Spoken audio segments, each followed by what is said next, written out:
Coming to America was the first R-rated movie I ever saw, at least as I remember. I don't know exactly how old I was, but I remember being quite fascinated by, all the boobies and bad words. It's not an outstanding movie, I would say, but I still like it a lot. There are some great iconic moments and there are some that haven't aged, but overall it's a pretty funny and charming fish out of water story about finding true love. So when I saw this coming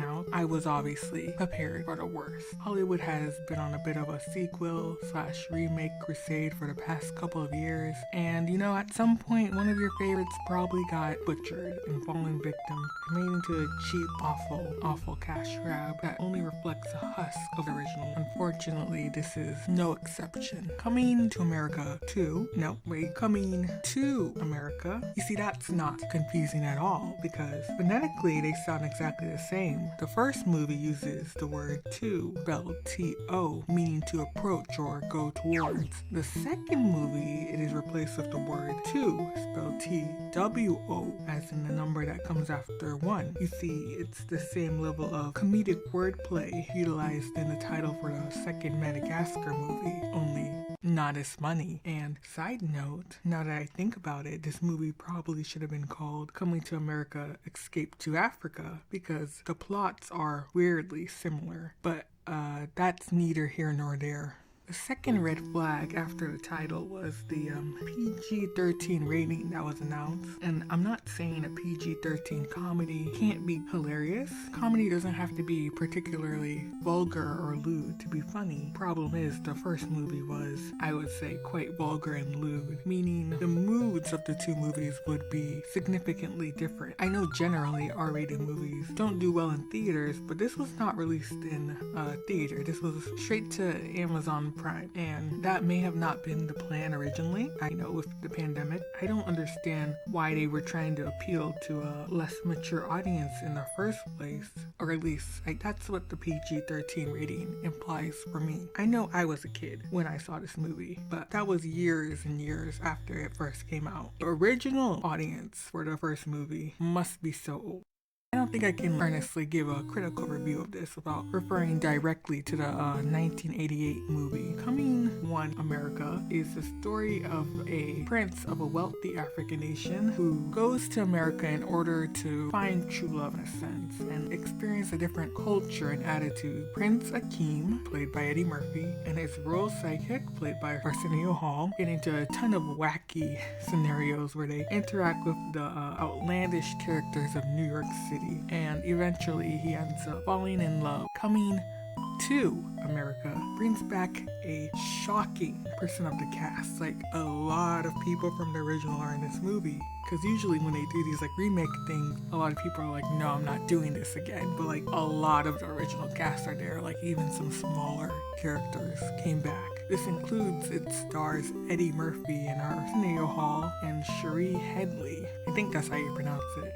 In addition to some new faces like Jermaine Flower, Kiki Lane, Leslie Jones. I don't know most of these people. And also every single black celebrity to have ever existed. I am not kidding. It's insane. Salt and Pepper have a cameo in this movie. Literally, they're not playing anyone. All they do is sing what I believe is a Salt and Pepper song. I don't know. I was too young to listen to Salt and Pepper. This happens a weird number of times where a celebrity will just show up, either playing a character or more likely just playing themselves as a celebrity. And it's clearly just to have that celebrity, their name attached to the movie, no matter how small and inconsequential their cameo is. And it's distracting because, I kind of know who these people are. I can tell they're famous. That makes me think, yes, they are targeting that older generation,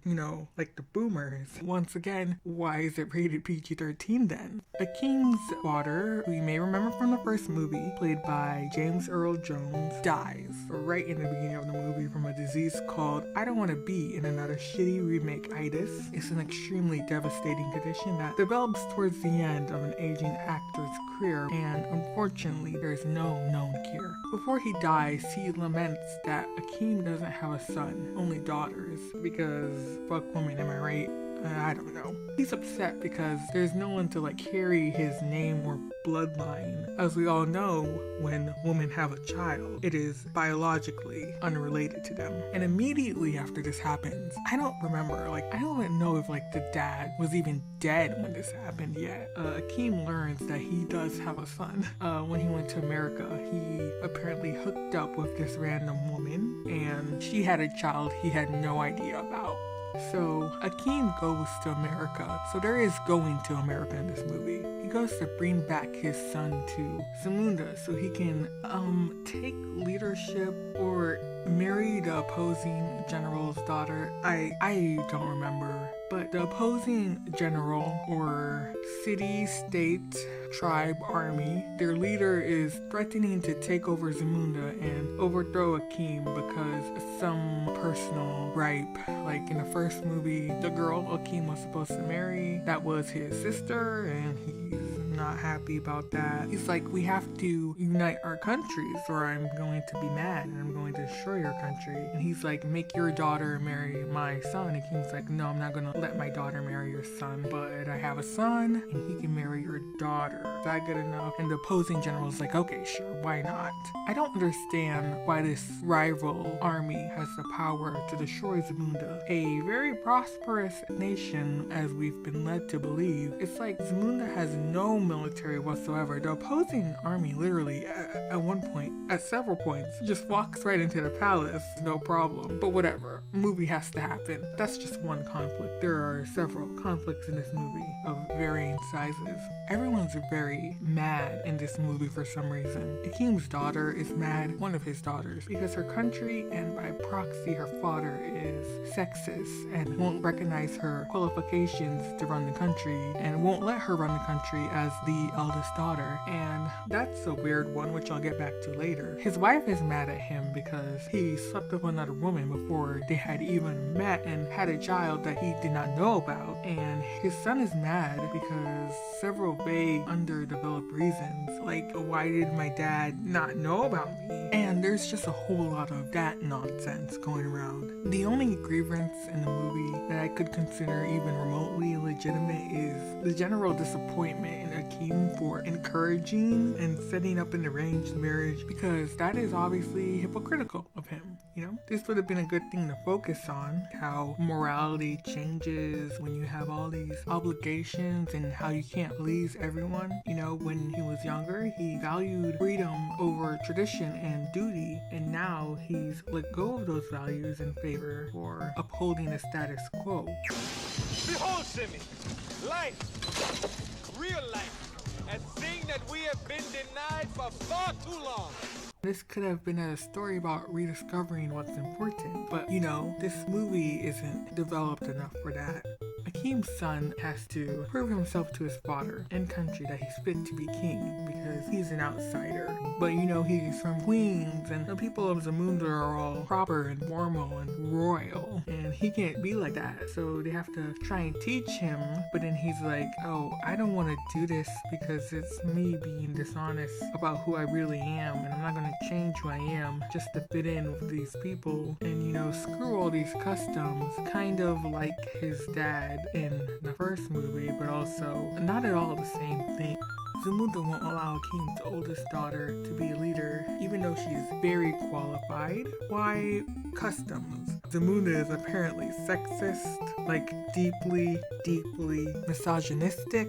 There's this subplot where the conflict is this woman wants to open her own business, but Zamunda doesn't allow women to own their own businesses, which isn't funny, but it's also hilarious, like how stupid that is. It's just a slap in the face to the first one. This is the most egregious thing about this movie. In an attempt to be progressive, this movie completely erases one of the most important characters of the first movie. While she's still in the movie, Lisa, in Coming to America numero uno, was a strong, no-nonsense businesswoman. She pushed past Akeem's bullshit, and that's the reason why he fell in love with her. This is the whole reason he went to America.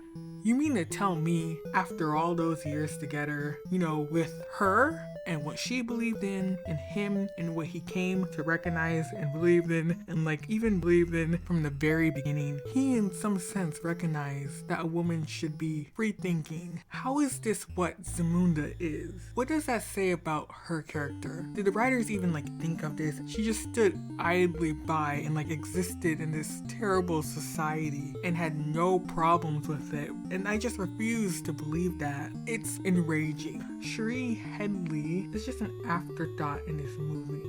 The solution, the thing that like changes it all, that changes what must be decades and decades and decades of this oppressive society, is not his wife or his daughters, but his son, who he just met. This is what changes his mind, pretty much, and it's like, oof. They like try to use his daughter as a feminist mouthpiece, but ultimately she's just a supporting character in his son's story. How could you not see the irony in all of this? Also, itty bitty side note, the first time I saw this movie, I could not hear it because I was at a hairdresser. It was playing on the TV, but it was on a very low volume or like mute, and like there was a lot of things going on, and I was half paying attention. The very limited context I had. I thought that like the son character and the sister, his half-sister character, had like a romantic thing. Like I just think because of the way they're like acting and playing off each other, it's just kind of weird. There is no consistency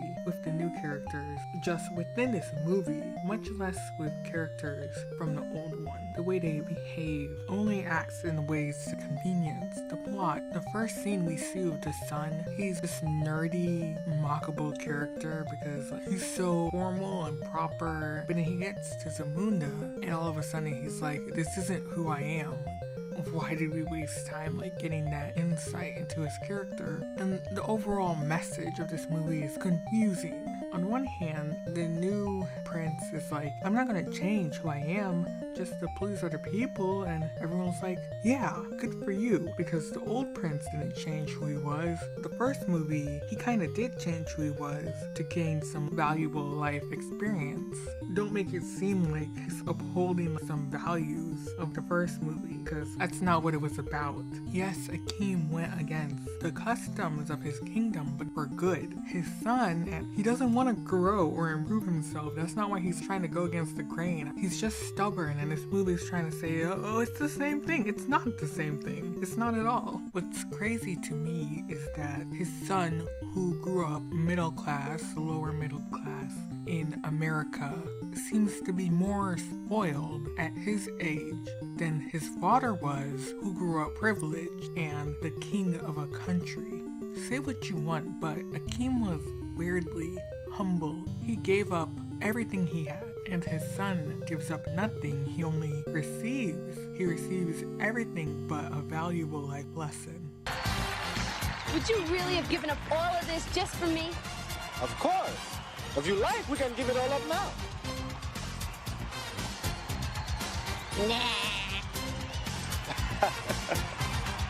I didn't feel any love or appreciation for this movie, and that's not to say that the writers didn't appreciate the original, but it did not come across in this movie. It was obviously just a lazy way to make money. That's sad, but like it doesn't ruin the original for me at all. I can just like erase this from my memory. No one's going to remember or talk about this movie in like 5 years. No one's really talking about it now. I don't know. I don't know if like a good quote-unquote sequel was ever possible for this, or even necessary, because not everything needs a continuation. Some things just end, like this video. 3 out of 10.